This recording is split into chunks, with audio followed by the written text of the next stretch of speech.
estamos aguardando o nosso convidado aparecer aqui para que a gente possa começar a conversar sobre a história do cordel, a história da xilogravura. Está aqui o Memorial Borges entrando na nossa sala e vamos aguardar que ele peça, ele vai mandar um convite pedindo autorização para entrar. Agora sim. Opa! Meu querido J. Borges, boa tarde. Boa tarde, senhor. Tudo bem? Está me escutando bem? Estou, sim. Estou ouvindo. Está ouvindo bem? Em sua homenagem, está tocando aqui a trilha sonora do Alto da Compadecida. Ah, tudo bem. Obrigado. Obrigado. Olha, eu vou pedir ao meu filho aqui, que é o meu assessor, para baixar o som, deixar só um fundo musical bem baixinho. Agradecer às pessoas que estão entrando agora, Nandinha Sena, do Recife, sim. Jota, já tem muita gente entrando, aqui no Cabo de Santo Agostinho. Vai entrar, já entrou Luana Toscano, de Lyon, da França. A gente agradece e saúda a presença de todos vocês. Cabo, Escada, França, vai entrando aí as pessoas e a gente vai conversando.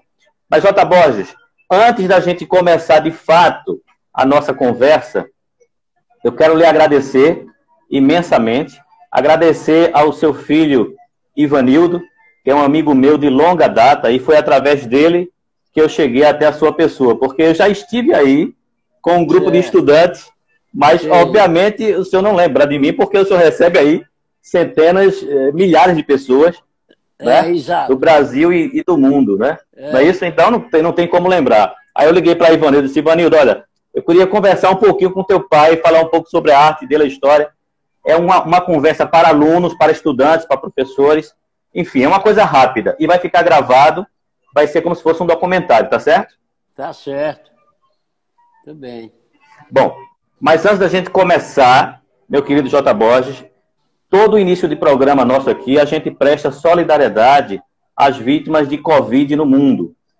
Tá? Então a gente sempre faz esse registro, porque cada perda é um espaço vazio em cada família, é uma lacuna que não se preenche. Então a gente presta aqui as nossas homenagens a todas as famílias do mundo, do Brasil, que perderam seus entes queridos para essa tal de Covid-19, para essa pandemia que assola o planeta. Mas, meu querido J. Borges, eu pesquisei o seu nome completo na internet, aí tem assim, José Francisco Borges Paulo. José Francisco Borges Paulo, conhecido popularmente como J. Borges. É isso? Exato. Meu nome é José Francisco Borges.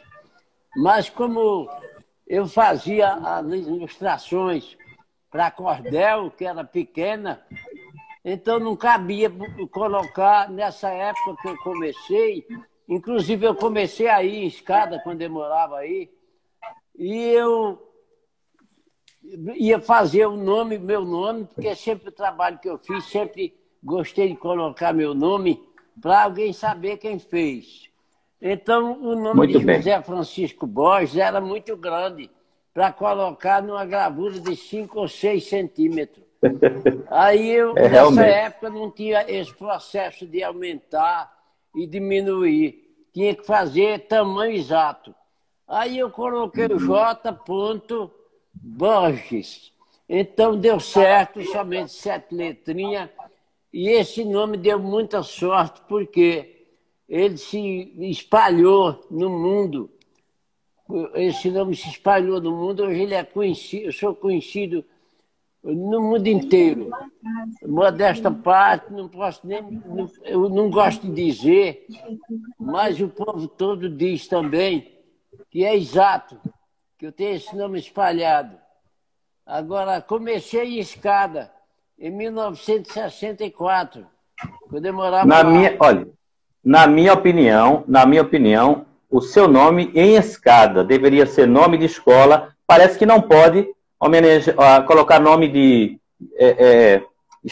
estabelecimentos públicos em pessoas vivas, mas pelo menos como um título de cidadão escadense, o senhor já deveria ter, na minha opinião, na minha humilde opinião. Mas Escada não liga muito para isso. Eu morei 7 anos lá e lá nunca chegou um turista, nunca chegou ninguém para falar comigo, me procurando. Aí eu procurei vir aqui para Bezerros, porque fica na linha do centro, que é muito movimentada, inclusive Recife, Caruaru, é o turismo forte de Pernambuco, e eu fiquei no meio. Inclusive eu sou daqui também, e minha mãe já tinha uma casa, porque meu sonho de criança era morar em Gravatar. Mas quando eu vim de lá de escada, minha mãe tinha uma casa aqui em Bezerro. Disse, meu filho, vá para minha casa. Ela morava no sítio e a casa na rua era uma casa de veraneio. Fiquei lá e de lá eu espalhei pelas feiras, tinha feira todo dia, e depois comecei a receber visita. E daí eu aumentei, comprei uma casinha para mim, e depois eu comprei outra casinha, e depois o prefeito me deu um terreno, e eu fiz uma casa muito grande, um espaço maior, e então depois o outro prefeito me deu outro terreno na beira da pista, eu vendi a casa que tinha na cidade, fiz um ateliê na beira da pista, depois construí o primeiro andar para morar em cima. E aí continuei até que hoje eu deixei lá para meus filhos e vim embora para outro local aqui. Acho que foi aonde você esteve aqui. Porque já faz... Exatamente. Faz 13, 14 anos que eu estou morando aqui. Então, daqui agora não saio mais. E quero mandar um abraço para os escadenses, para as pessoas que moram em escada. Quero parabenizar pela paciência que tem, porque escada é lugar muito atrasado, não é lugar de se morar, não. Foi o lugar que eu morei e andei remendado. Então eu vou lá hoje porque eu tenho amizade, eu tenho família lá, eu tenho uma irmã, eu tenho um filho, tenho um irmão, e eu gosto da cidade, toda vida eu gostei dali. Só que no tempo que eu morava, nos anos 60, Escada era desenvolvida, era uma cidade bonita, uma cidade bem pintada, e os prefeitos se interessavam mais pela cidade. Mas agora, quando eu chego lá, eu fico horrorizado. A cidade está muito feia, muito sem jeito. Não tem um restaurante de luxo, não tem um bar digno para se tomar um uísque, uma cerveja, não tem um bar de bom movimento. E eu acho muito fracasso na cidade, que era meu sonho de ficar morando aí. Mas vim embora para Bezerro. Poxa vida. Então a gente vai ter que mudar a cidade para o senhor voltar para a Escada, é o jeito. A gente vai ter que mudar a cidade, porque seria um privilégio tê-lo de volta, porque o senhor ainda tem parentes lá. Mas veja só, só um minutinho, J. Borges. Olha, eu quero registrar aqui a presença de uma professora da Universidade do Piauí, que entrou aí. Temos artistas, temos intelectuais. O professor Raul Manhães de Castro está da França agora aí. Sim. O nosso amigo doutor João Guilherme Granja, dos Estados Unidos, está nessa live agora. Sim. Muita gente que lhe admira, muita gente que eu não conheço também. Eu agradeço a presença de todos. Agora, eu queria que o senhor contasse um pouquinho como foi que o senhor começou, porque o senhor veio da roça, né? Como é que o senhor conseguiu entrar nessa vida de artista? Olha, eu entrei nessa vida de artista porque eu sempre gostei de ter um trabalho livre. Eu nunca gostei de ser obrigado a ninguém, trabalhar, ter patrão. Não era meu sonho. Meu sonho era viver um pouco dignamente e ter também uma maneira de não ser sujeito a ninguém. Aí eu saí da roça e eu trabalhei na área da cana. Eu morei na usina Aripibu uns 4 anos. Depois eu fui para a Escada, porque meu irmão arranjou um trabalho na BR-101, estava pavimentando em 1959, e foi lá em casa e disse, olha, lá é bom, lá tem cinema, tem 2 cinemas, tem movimento na cidade, e tem muita mulher, muita coisa bonita, o povo é divertido. A usina não tinha. Aí eu fui lá, passei uma noite no quarto do meu irmão, que ele era solteiro, E depois eu fiquei lá. E em seguida arranjei um namoro lá e construí família em Escada.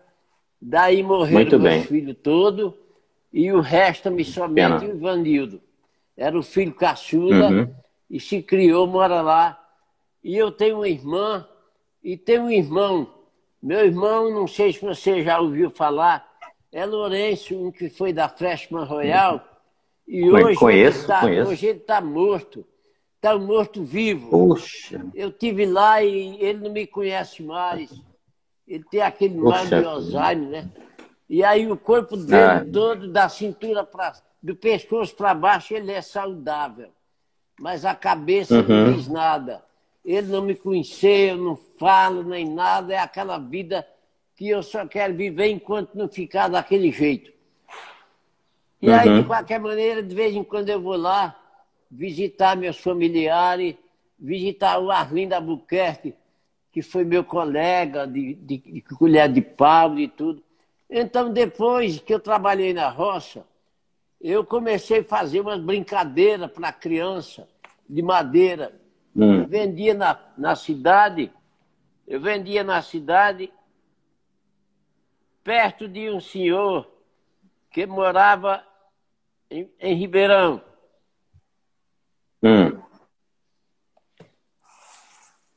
E aí eu vi o movimento, e era um movimento que se adaptava ao meu gosto, porque eu sempre gostei de ouvir cordel, de ler cordel. E eu fui no Recife, comprei um pouco de cordel e saí vendendo. Minha primeira feira foi em Frecheiras, primeira feira à tarde. De Frecheiras Distrito de Escada. De Frecheiras eu fui para Primavera. Primavera eu fiz uma ótima feira no domingo.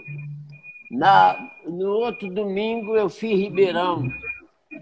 E eu comprei 500 cruzeiros de cordel, fiz 3 feiras, apurei 1.500 e os cordéis ficaram do mesmo jeito, do mesmo tanto. A maleta cheia. Eu fui em Recife, comprei mais. E aí me adaptei, fiquei mais cínico, mais desenvolvido. Comecei a trabalhar, agradar o povo, acompanhar os gestos que o povo gostava. E terminou eu escrevendo um cordel, mostrei para um amigo meu, e o amigo disse que estava bom. Eu disse, vamos imprimir. Eu disse, eu não estou podendo. Ele disse, eu ajudo, nós vamos na gráfica, na usina Frei Caneca. Tinha uma gráfica da igreja lá, e eu fiz um milheiro de cordel, fui bem sucedido, fiz com a gravura do mestre Dila, ilustrado com a gravura emprestada que meu amigo emprestou. Só que depois escrevi o segundo e não tinha mais a quem tomar emprestado. Eu peguei um pedaço de madeira, pedaço de genipapo, que eu fazia colher de pau, e fiz a gravura, ilustrei, levei na gráfica, tirou uma cópia. O rapaz disse, tá bom, dá para imprimir. Aí eu fui bem sucedido novamente, vendi bem o cordel, e daí em diante, do terceiro em diante, eu não fui mais me preocupar com as matrizes, com a ilustração. Era escrever o senhor lembra qual foi o primeiro cordel? O senhor lembra qual foi o primeiro cordel? Só não tenho mais porque eu perdi o original. O primeiro cordel foi o encontro de 2 vaqueiros no sertão de Petrolina. Porque na época a vaquejada estava no pique, vendia muito, mas só tinha umas cançãozinhas no papel.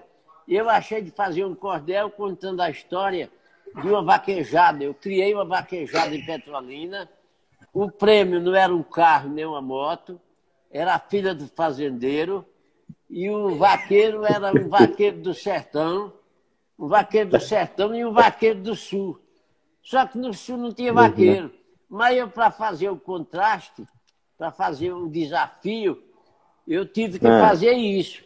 E eu dei a vitória ao vaqueiro do sul, porque era a minha região que eu vendia, que eu trabalhava. E o matuto mesmo dizia, se o matuto do sul ganhar, se o vaqueiro do sul ganhar, eu vou levar um. e aí quando terminava o desfecho, era o Matuto do Sul que ganhava, e eu vendia muito cordel. Vendi, dentro de 6 meses, eu vendi uns 5.000 cordel. E daí parti para escrever outro, e é pena que hoje o pessoal me pergunta se eu tenho esse original, eu não tenho mais. Perdi, ficou misturado no acervo velho que eu tinha lá, quando eu morava do outro lado. E aí os turistas chegaram lá, pediram para escolher algum cordel meu, antigo, e pegaram ele e levaram, sem saber que era o último que eu tinha. E até hoje já botei no rádio, botei no jornal, botei na internet, prometi R$ 200 quem tiver o original. Quem sabe se aí em escada tem gente que guardou, que colecionou, pois que é. tem um. Pois aí é. Pois é. Eu faço tudo para arranjar esse original. Porque a área que eu vendi mais foi do Cabo a Águas Belas, lá no sertão. Na área de Garanhuns vendi muito também. E nessa área aqui não vendi. Eu não vinha quase aqui. Então, por isso que eu botei no rádio aqui, chegou milhares de cordel, e eu prometi o dinheiro, e o locutor aí ficou preocupado com aquele monte de cordel que chegava, e ele passava de um em um e não encontrou. E aí eu faço um apelo, no momento, se alguém de escada tiver, que foi feito em 64, aí eu pagaria R$ 200 e daria um monte de folheto depois de publicado. Foi o primeiro. Atenção às cadências. Muito bem. Aí, J. Borges, foi assim. eu queria lhe fazer uma outra pergunta. Beleza, eu queria fazer uma outra pergunta. Veja, a literatura de cordel vem da Idade Média. É uma coisa muito antiga. Chegou aqui no Brasil através dos portugueses, né? Exato, exato. E no século XIX, dizem que um cidadão lá de Pombal, no sertão, no Alto Sertão da Paraíba, que eu tive o prazer de conhecer essa cidade, mas não fui no Museu do Cordel, infelizmente, chamado Leandro Gomes de Barros, exato, difundiu essa cultura do cordel. Agora, veja bem, Ariano Suassuna disse que o senhor era o melhor do Brasil. Por que ele chegou a essa conclusão?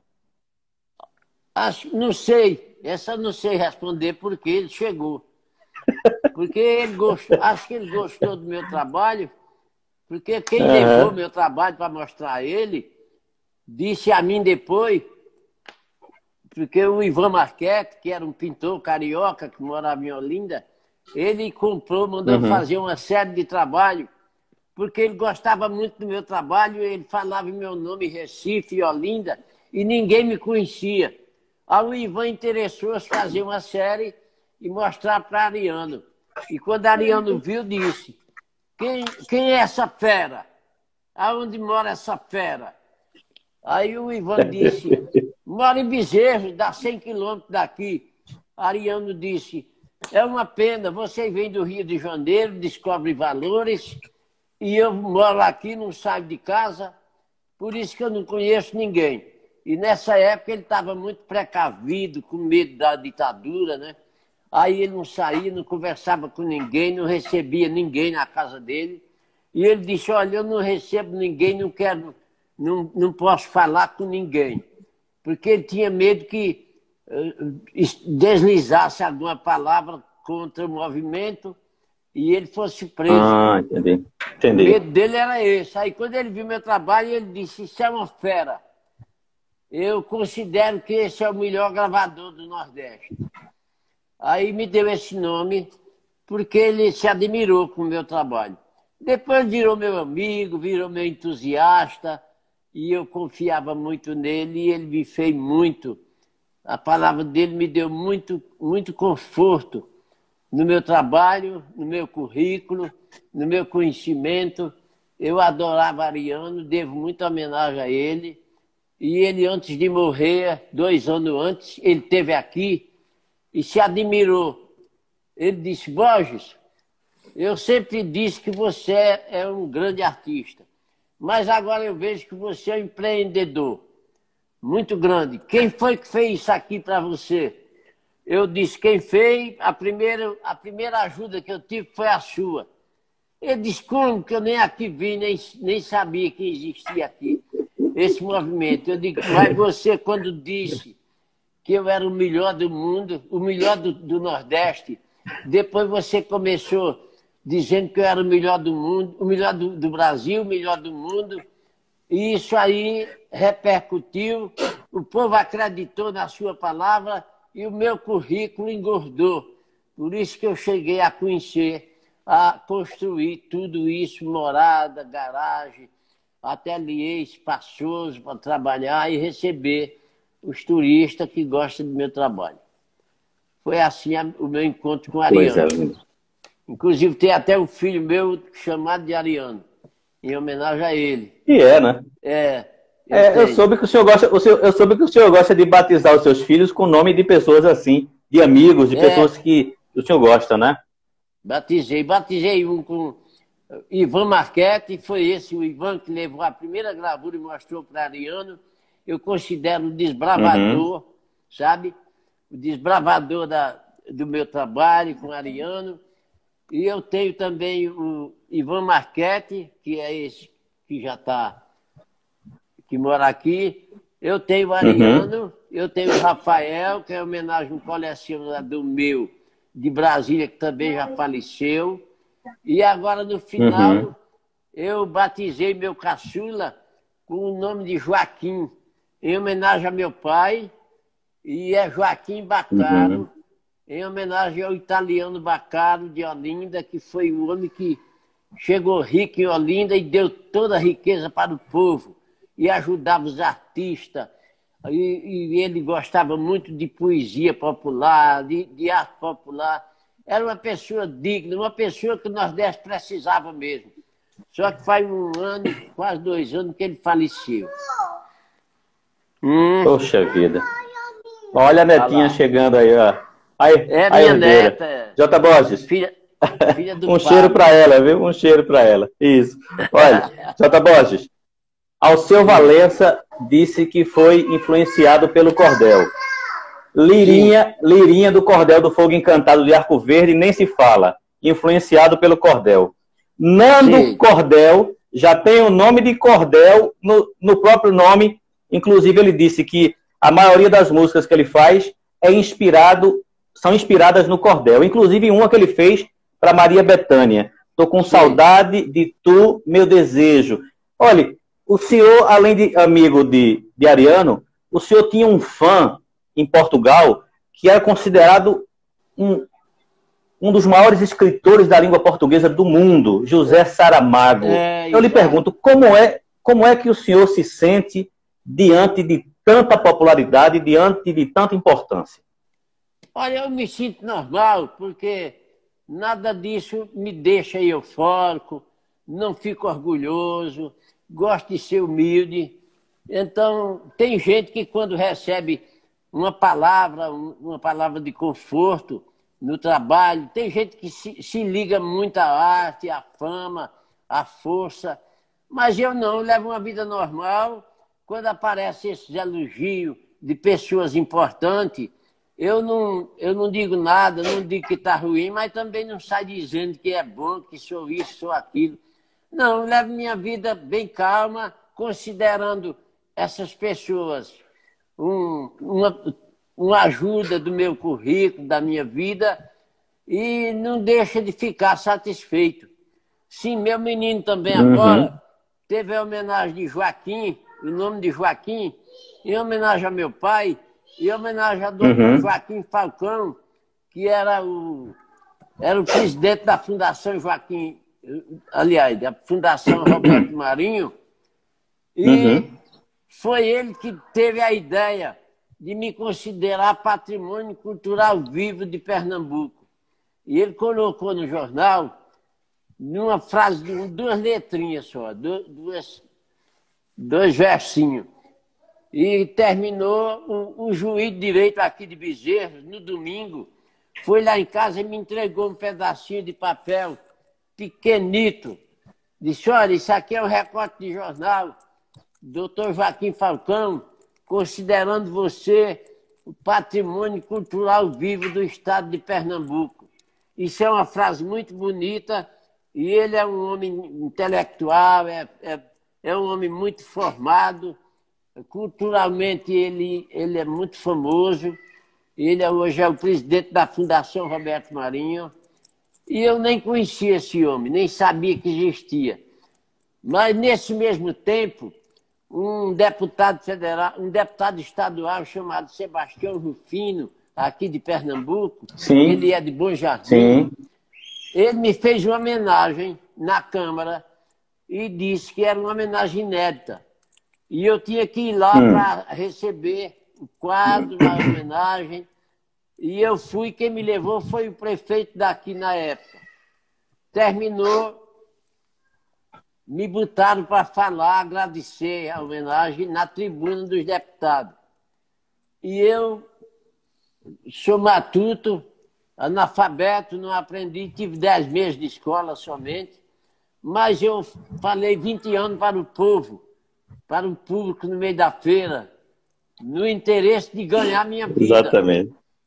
E aí eu fiquei um pouco cínico, eu não tenho vergonha de falar para deputado, para senador, para presidente, para perto. Eu digo, eu peço perdão do meu vocabulário, do meu linguajar, mas eu falo.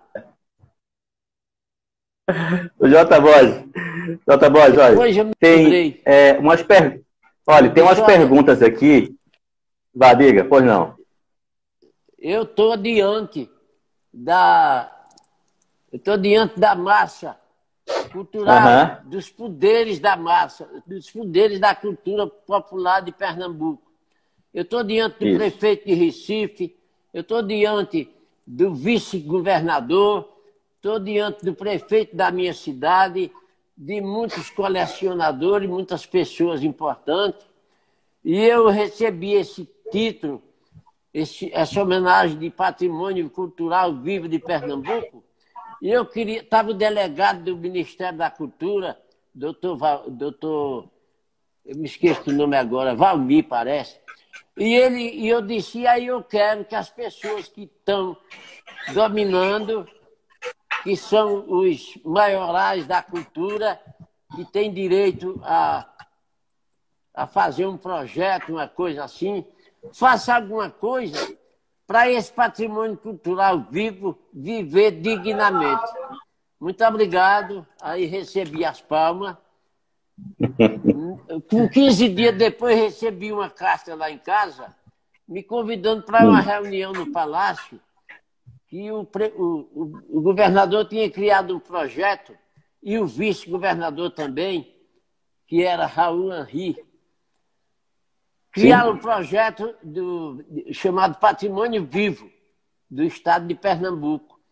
E esse projeto ia homenagear 3 artistas todo ano, e ia ser remunerado, e contava a história toda. Eu li, aí o prefeito mandou uma pessoa lá me chamar, eu fui na prefeitura e ele disse, olha, tal dia nós vamos para Recife, você vai receber o convite do governador, que vai ter um projeto feito por ele, que chama-se Patrimônio Vivo do Estado de Pernambuco, e vai ser uma reunião no Palácio. E ele vai lhe contar, vai ler para todos vocês como vai funcionar. Aí eu fui, o prefeito me levou, a gente foi para lá. Cheguei lá, estava a massa toda, deputado, governador, escambau, artista de todo lugar de Pernambuco, ele mandou buscar.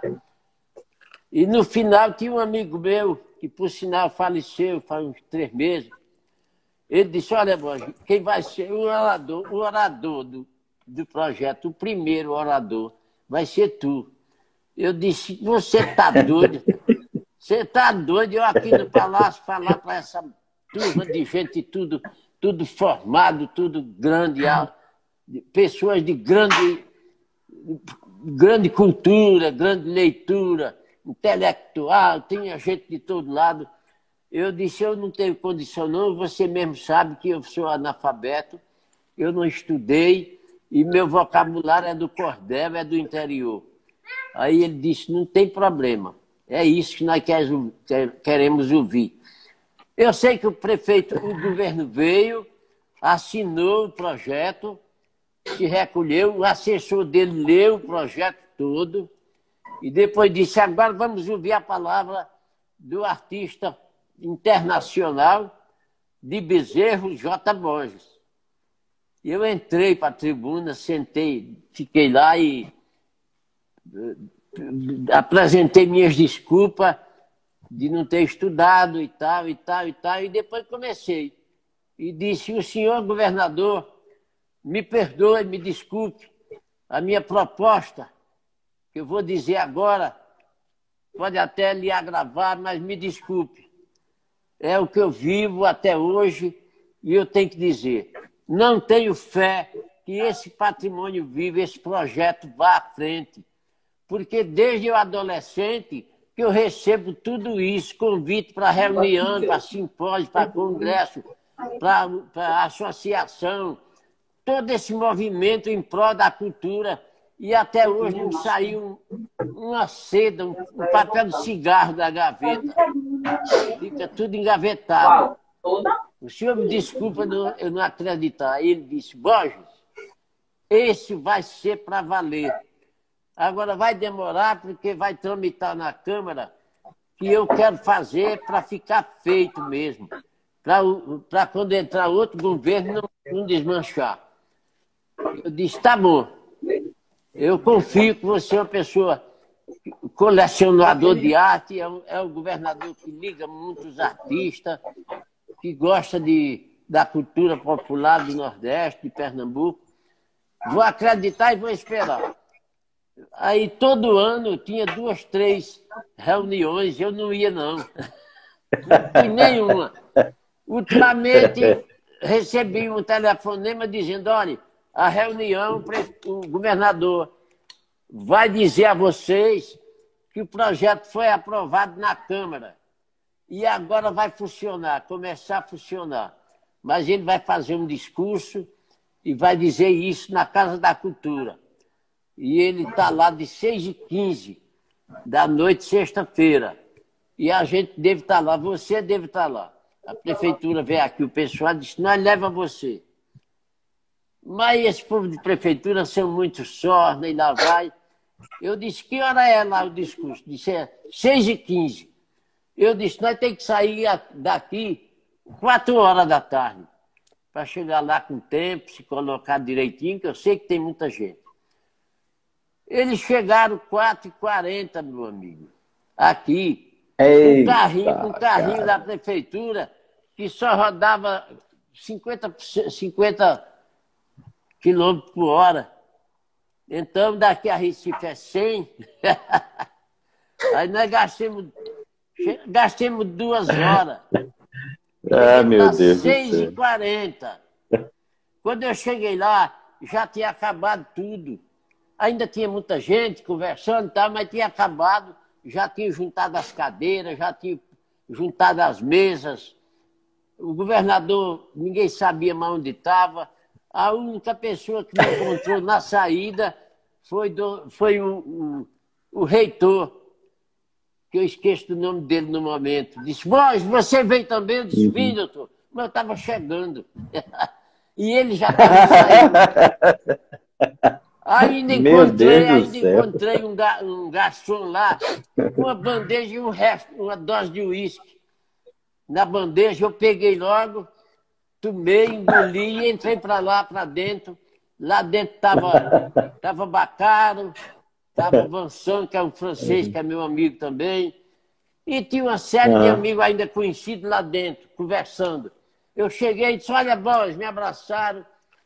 Eu disse, é pena que eu cheguei agora. Mas valeu você ter vindo, porque o projeto está certo, vai sair. Aí depois viemos embora. Quando foi no mês de outubro, aliás, em setembro do mesmo ano, eu fui para a França. Passei 3 semanas na França. Quando eu cheguei, estava a carta de convite para eu ir para a Universidade Fluminense, do Rio de Janeiro, fazer um discurso lá, Sim. uma palestra, uma exposição. E eu aceitei, o professor esteve aqui, eu aceitei. E quando eu cheguei do Rio, estava a carta de convite para receber o título de Patrimônio Vivo. A festa foi na frente do Palácio, e foi 12 contemplado, porque o projeto foi feito para contemplar 3 artistas por ano. E como tinha passado 4 anos, foi contemplado 12 pessoas. Inclusive, eu caí na malha fina. E até hoje, desses 12 só temos, parece que 4. O resto já faleceu. E até hoje funciona o patrimônio vivo cultural, ajuda a gente financeiramente. E o currículo é muito forte, porque muita gente adora, queria ser, mas não é bem assim. O cara, para entrar lá como patrimônio vivo, ele tem que ter uma prova de imprensa pelo menos de 20 anos. E ele ter um currículo bem forte. E ele ser apresentado pela prefeitura do município dele. E com várias testemunhas que ele é artista mesmo. E tem que ter mais de 60 anos, ainda tem mais isso. Eita. Mas eu... J. Borges, olha, tem umas perguntas aí, tem 9 perguntas numa caixinha aqui que as pessoas mandam. Se eu não ler pelo menos uma, as pessoas vão ficar com raiva de mim. De você não, vão ficar com raiva de mim. Então eu vou fazer o seguinte, eu vou abrir, vou ler algumas, o senhor escuta aí e depois o senhor comenta, tá bom? É rapidinho, rapidinho. Toma um golezinho de água, vamos lá. É café. É café? É. Maravilha, eu estou tomando água. Luiz Gabriel, por qual motivo o senhor começou a trabalhar com xilogravura? Né? Isso e tem aqui... ligeiro. Vá perguntando. Beleza. O motivo tá bom. Mirtes. Primeiro eu comecei no cordel, como eu já disse, e depois, pela necessidade de ilustrar o cordel, eu fiz uma gravura, deu certo, fui pequena, fui fazendo, e depois já aumentei a pedido de alguém, e todo trabalho que eu fazia não botava fé, mas o povo gostava, e quando a Ariano disse que eu era o melhor do Nordeste, meu nome foi lá para cima, e hoje eu vivo feliz e sou artista conhecido no mundo inteiro. Me diga uma coisa, o senhor trabalhou com... Muito bem. O senhor, professora Mirtes, que é coordenadora de uma escola aqui no Cabo Santo Agostinho, mandou um abraço para o senhor. O senhor trabalhou com Eduardo Galeano, foi? Fiz 185 gravuras de 15 por 15 para ele.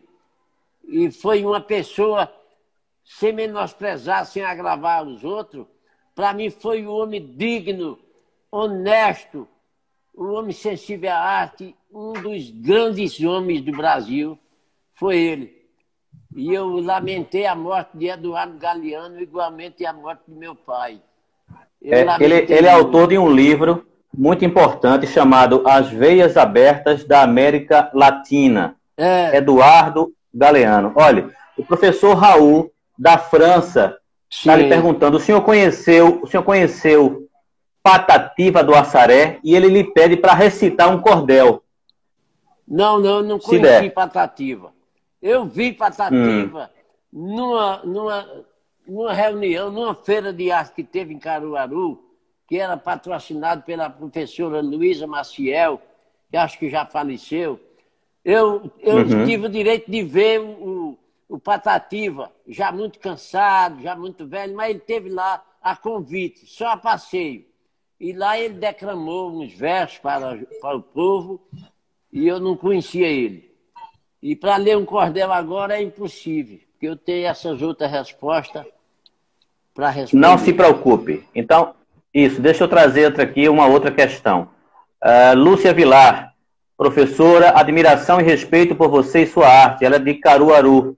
E aí ela pergunta, o que você diria à juventude para preservar a arte da xilogravura? Professora Lúcia Vilar, de Caruaru.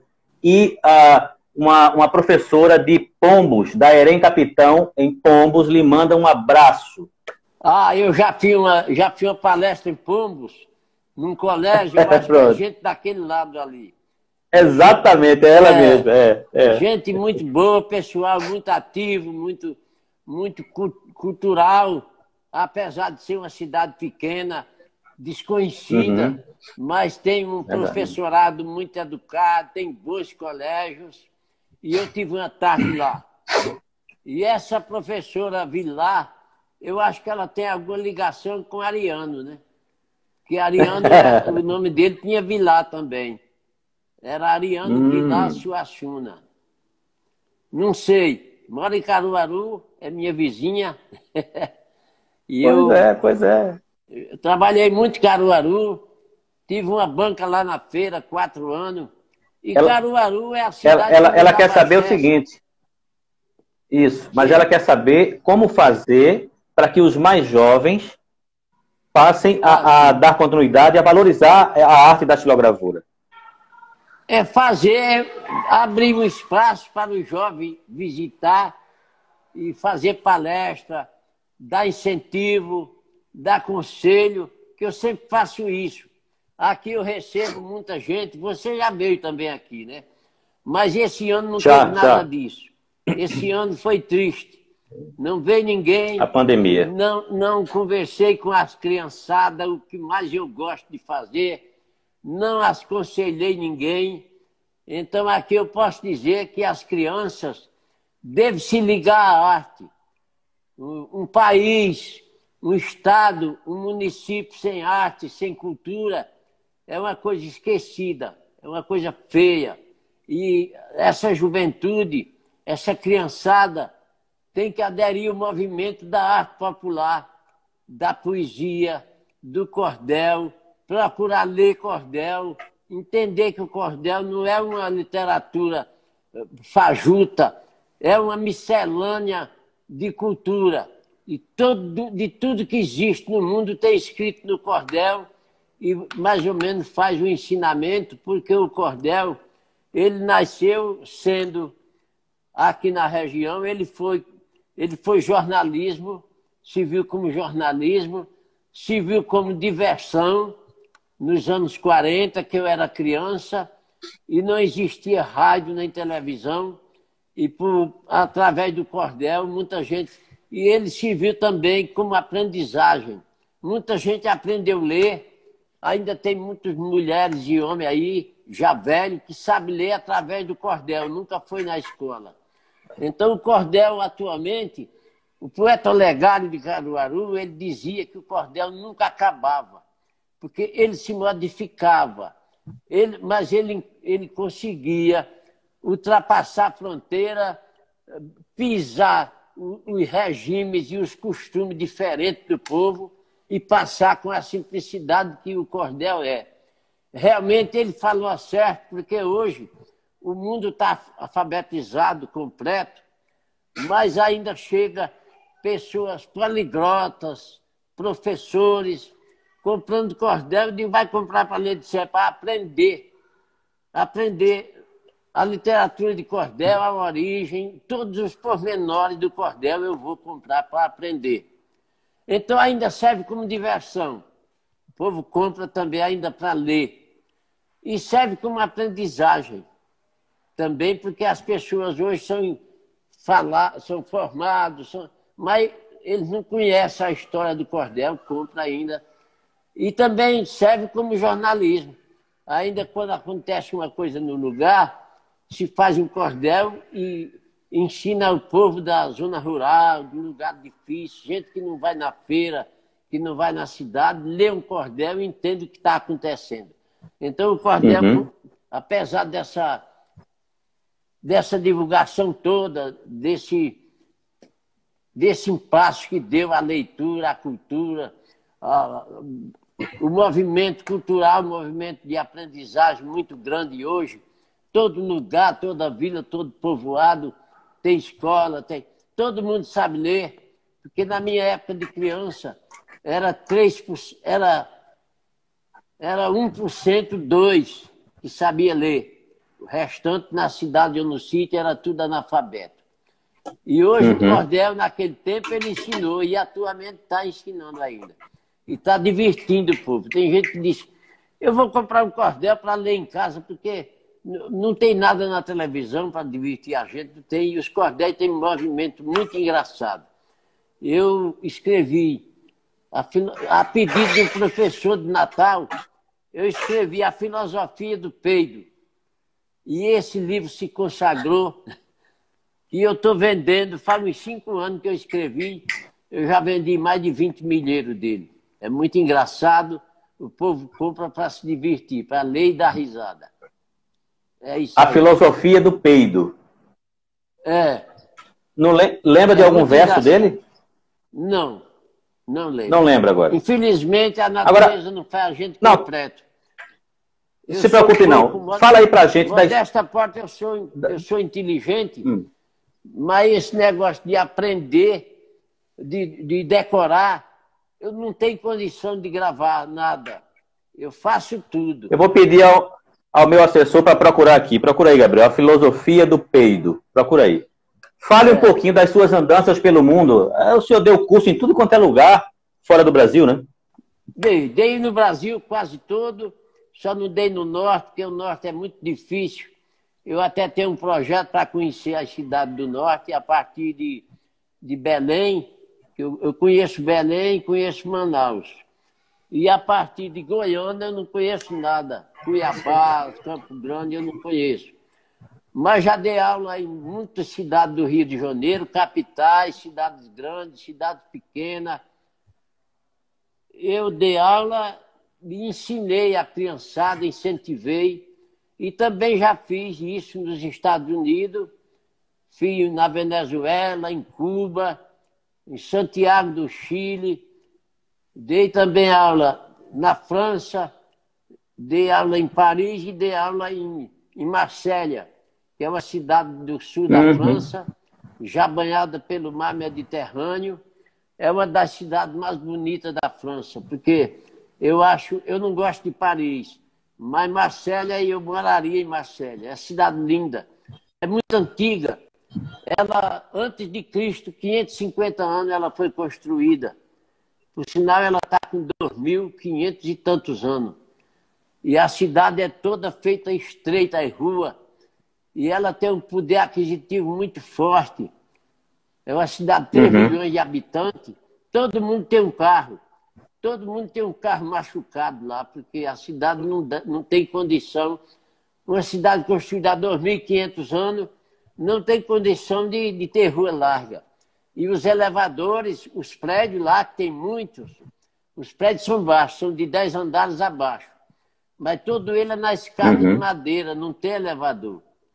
E eu dei aula 3 semanas lá.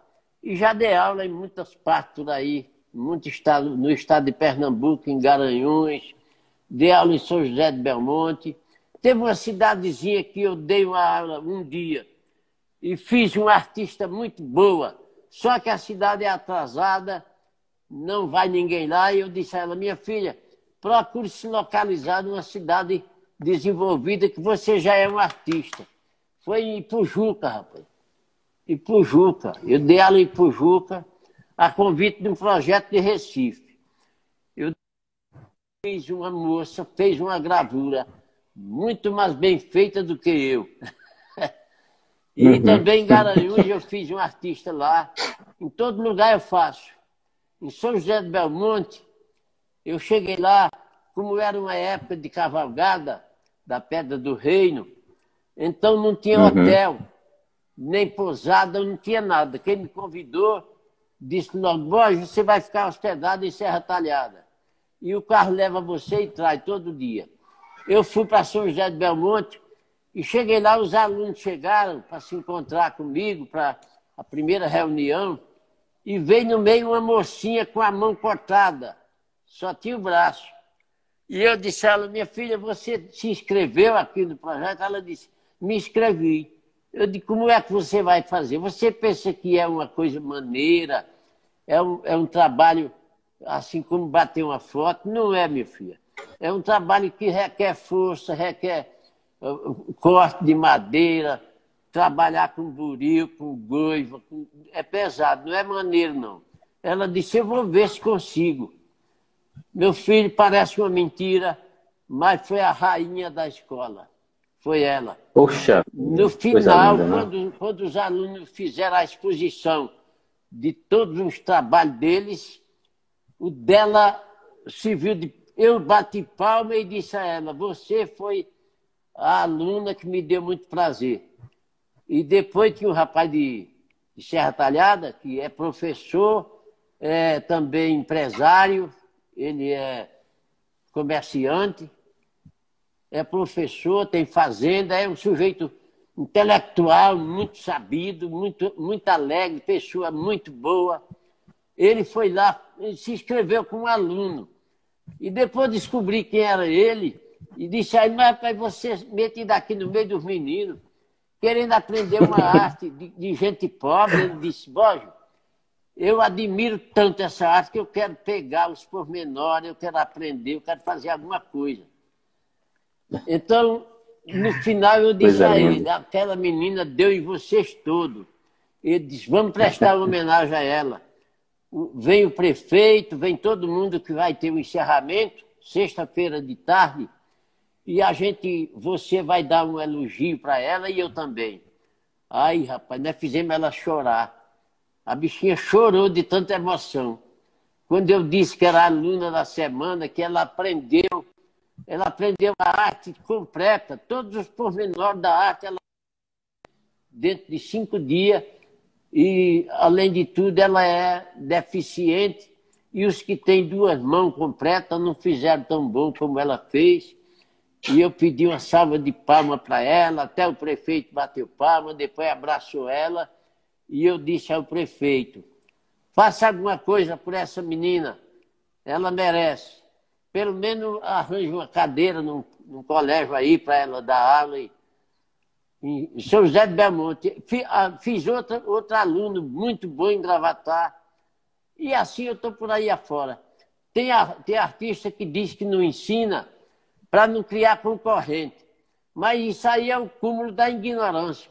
Esse mundo com bilhões de pessoas e o cara querer ficar sozinho, único, fazendo uma coisa que depois que ele se acabar, foi embora tudo. Não, eu quero ensinar. Eu quero ensinar a juventude, a criançada, para quando eu ir embora, que eu tenho disso com certeza, todos nós temos esse direito, né? Quando eu ir embora daqui a 40, 50 anos, meu nome ainda está vivo. Ou mais, se Deus quiser. Quero perpetuar meu nome e quero deixar várias pessoas ensinadas. Eu dei aula na Biblioteca do Estado, lá em Santo Amaro, em 96. E lá teve uns alunos muito bons. E teve um moreninho lá que era inteligente, me perguntava muita coisa. E eu dizia como era, tal, coisa assim, assim. E terminou. Agora, uns 5 anos atrás, chegou ele lá em casa, aqui, no ateliê. Eu estava ali, ele deu, boa tarde, meu professor. Eu disse, eu nunca te vi, rapaz. Eu nunca te vi para ser teu professor. Ele disse, o senhor se lembra que deu aula na Biblioteca do Estado, lá em Santo Amaro? Eu disse, lembro. Eu fui aluno seu e hoje eu estou vivendo da minha arte e aprendi com você. Então isso me engrandece, me deixa muito satisfeito. Ele peço desculpas porque o meu diretor aqui, eu tenho um diretor. Sim. Ele está avisando que a gente só tem 5 minutos. Então sim. A gente vai fazer o seguinte, 5 minutos só, a gente vai fazer o seguinte. Eu encontrei um pedacinho da filosofia do peido, sim, que eu acho extraordinária. Eu trabalharia na aula de sociologia. Sim. Tá certo? Sim. E diz o seguinte, o peido é mundial. Sai do rico, sai do pobre, das pessoas mais humildes e do pessoal mais nobre. E ninguém pode dizer que o peido não lhe cobre. Peido Papa de Roma, peido o rei e a rainha, o ministro e o presidente, até o chefe da marinha. E das forças armadas, a mulher dele e a minha. Isso coloca todos os seres humanos, todos nós, J. Borges, sim, no mesmo patamar, como o Papai do Céu nos fez. Todos somos feitos à imagem e à semelhança dele, por isso somos todos iguais.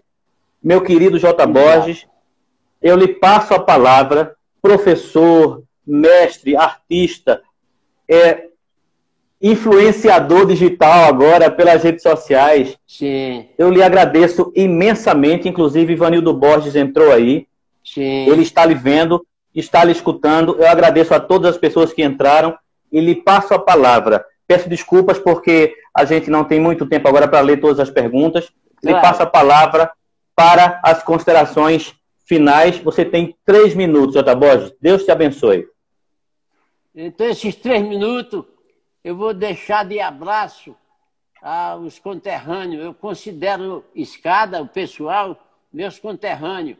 Já morei 7 anos aí, conheço a cidade bem, conheço o modo de vida dos escadenses, um pouco. Só que modificou muito, mas ainda continua naquele atraso.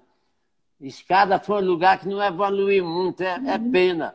Agora tem faculdade, tem muita coisa que ensina. E no meu tempo que eu morei lá, a cidade era mais divertida, era mais bonita, era mais bem pintada. Mas atualmente a cidade está mais pobre do que nos anos que eu morei lá, nos anos 60.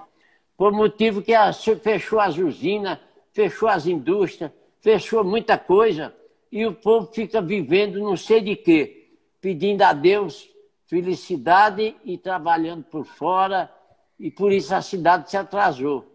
Eu vim aqui para Bezerros e cada dia cresce o turismo, cresce as vantagens sociais, culturais, aqui sempre é assim.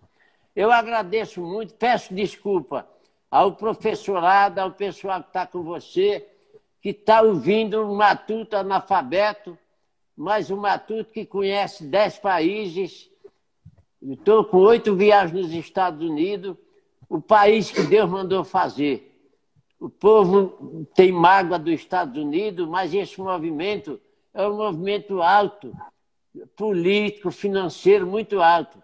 Eu quero saber que o povo dos Estados Unidos é um povo humilde, um povo alegre, um povo muito acolhedor. E eu me dou muito bem porque o povo dos Estados Unidos, onde eu morei, onde eu fiquei lá várias vezes, é um povo igualmente os nordestinos. Gosta de arte, gosta de cordel. Eu li A Chegada da Prostituta lá no colégio e a moça interpretava, cada estrofe que eu li, ela interpretava. Foi embora a rima, mas ficou o assunto. Aí era a risadagem do povo e eu vendi todos que tinha lá e depois que eu cheguei em casa, chegou uma carta me pedindo 50 exemplares. Porque o povo lá gosta da arte popular. Porque os Estados Unidos é muito pobre. Você passa 10 anos nos Estados Unidos e não encontra um artista popular. Não, porque lá é um país que toda a vida ensinou bem e quando o cara se forma, ele não vai pegar um bolo de barro, um pedaço de pau para fazer um boneco. E daí vem, não vai escrever um cordel, não vai escrever uma coisa popular, um assunto. Então, todo mundo lá tem alguma coisa, todo mundo é bem de vida, mas que eu gosto Um abraço, acabou. Deus te abençoe.